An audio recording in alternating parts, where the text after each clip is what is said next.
Oui, pour cette deuxième partie sur Grand Sud FM, nous nous trouvons avec Jean Guilaine, professeur au Collège de France et membre de l'Institut. Il est archéologue audois et parrain de ce festival. Bonjour Jean Guilaine. Bonjour. Alors Jean Guilaine, vous êtes donc le parrain de ce festival des rencontres d'archéologie de la Narbonnaise.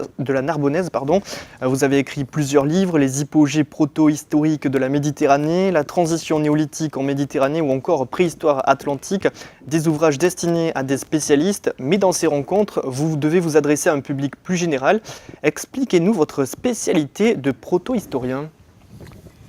Bien, je suis un archéologue du néolithique, de l'âge du bronze et du début de l'âge du fer. C'est très compliqué tout ça, j'appelle moi tout ça la proto-histoire.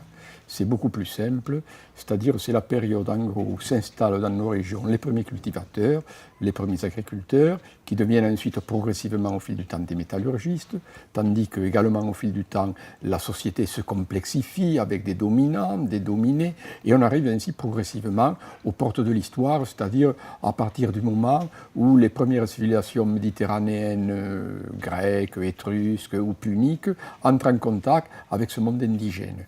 Mais ça, c'est évidemment au niveau régional, mais au niveau plus général, je suis un proto-historien européen de ces civilisations qui se placent grosso modo entre 6000 avant le Christ et, pour prendre un chiffre postérieur, terminal, disons autour de 600, c'est-à-dire la fondation de Marseille. Voilà.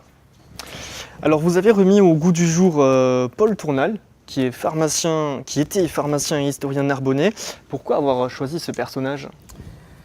Paul Tournal n'est pas qu'un personnage narbonnais, il est un personnage qui a une dimension, je dirais, nationale, voire internationale.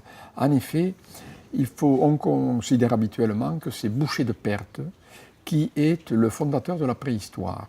Boucher de Perthes a eu cet avantage, vers le milieu du XIXe siècle, de fouiller dans les carrières de la Somme des stratigraphies, c'est-à-dire des dépôts de sédiments sur une certaine puissance, et de montrer qu'à divers niveaux de ces sédiments étaient inclus des faunes disparues avec des objets qui ne pouvaient être qu'humains, fabriqués par l'homme, n'est-ce pas ? Bien. Mais 20 ans avant Boucher de Perthes, avant que Boucher de Perthes ne publie son premier ouvrage en 1847, un jeune Narbonnais, en 1827, Paul Tournal, fait des fouilles dans les grottes de Bise. Il constate, lui aussi, et déjà bien avant, donc, qu'il existait des ossements d'animaux fossiles, d'espèces disparues, donc, contemporains, n'est-ce pas, dans les mêmes niveaux, inclus dans les mêmes niveaux, que des objets qui ne pouvaient être que des objets fabriqués par l'homme. Il en a donc conclu qu'il existait un homme fossile, mais il n'a pas emporté l'adhésion de ses contemporains, et en particulier de Cuvier, qui était le grand patron à ce moment-là de la paléontologie française et d'une certaine façon internationale. Et si vous voulez, les instances officielles sont restées un peu rétives aux idées de Tournal, qui ensuite ont fait leur chemin et ont été confirmées par Boucher de Perthes. Donc Tournal est d'une certaine façon le fondateur de la préhistoire, ou l'un des fondateurs, disons, de la préhistoire, et son rôle devait être réhabilité. C'est ce que, avec Chantal Libert, nous avons essayé de faire dans cet ouvrage. Qu'a-t-il apporté à l'archéologie audoise ? Il ne faut pas se placer sur ce terrain-là. Il ne discutait pas en fonction de l'archéologie audoise, Tournal. C'était un homme qui a pensé la préhistoire dans sa globalité, d'un point de vue général.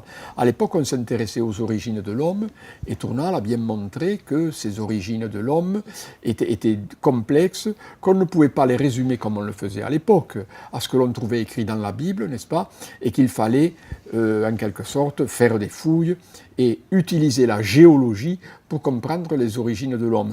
Donc sa position est une position qui n'a rien de local, qui n'a rien de localiste, si je puis dire. Elle est à valeur universelle. Et c'est ça la grande portée du message de Tournal. Alors, ce qui n'empêche qu'ensuite, retiré à Narbonne, il a œuvré évidemment pour l'archéologie locale, et en particulier, c'est lui qui, lors des démantèlements des murailles de Narbonne, a récupéré toute une série d'inscriptions ou de pierres d'époque romaine qui avaient été recyclées, réutilisées dans ces enceintes d'époque historique. On va terminer, Jean Guilaine, pour les auditeurs de Grand Sud qui viennent de nous rejoindre. On rappelle que vous êtes le parrain de ce festival. Hier soir, vous avez tenu une conférence intitulée Narbonne avant Mont-Laurès. Succinctement, rappelez aux auditeurs ce qu'est Mont-Laurès sur le plan historique. Oui, de façon plus large, je veux dire un peu ce qui a été le thème de cette conférence. Mont-Laurès, c'est un peu la première Narbonne. C'est un oppidum qui se trouve aux portes de Narbonne, n'est-ce pas, et qui a été fondé au VIe siècle avant notre ère. Alors j'avais appelé cette conférence Narbonne avant Mont-Laurès, point d'interrogation, parce qu'il a existé, non pas à Narbonne même, mais tout au moins dans la région de Narbonne, probablement des habitats dominés déjà quelques dizaines d'années avant la fondation de Mont-Laurès, des habitats tenus par une petite aristocratie locale, mais ces aristocrates étaient très puissants. C'était déjà ce qu'on appelait par la suite les Élysiques. C'était des gens qui étaient capables, qui avaient des rabatteurs probablement, et qui faisaient drainer des quatre coins de la Gaule de véritables masses de bronze qui venaient ici se loger dans des sortes de dépôts entre Narbonne et Agde, et puis une partie de ces dépôts de bronze était ensuite véhiculée en Méditerranée. On a donc affaire, voyez-vous, avant la naissance de Mont-Laurès, c'est-à-dire dans le courant du 7e siècle avant notre ère, à une élite qui a des capacités commerciales très importantes, donc qui ont une élite qui a une sorte de surface sociale très importante, puisqu'elle est capable de drainer sur des centaines de kilomètres l'arrivée, le transfert d'objets de bronze, et qu'elle est ensuite en négociation avec les Grecs, les Italiques, les Étrusques, pour ventiler ces objets en Sicile et jusqu'en Grèce. Eh bien, merci en tout cas Jean Guilaine d'avoir été avec nous sur les ondes de Grand Sud FM. On rappelle donc que vous êtes le parrain de ce festival des rencontres d'archéologie de la Narbonnaise, des rencontres qui se tiennent jusqu'au dimanche 1er octobre, un événement gratuit. Donc on conseille aux auditeurs de Grand Sud FM de venir découvrir l'archéologie. Et puis tout le programme est consultable sur le www.rencontre-archéologie.com, Jean-Michel.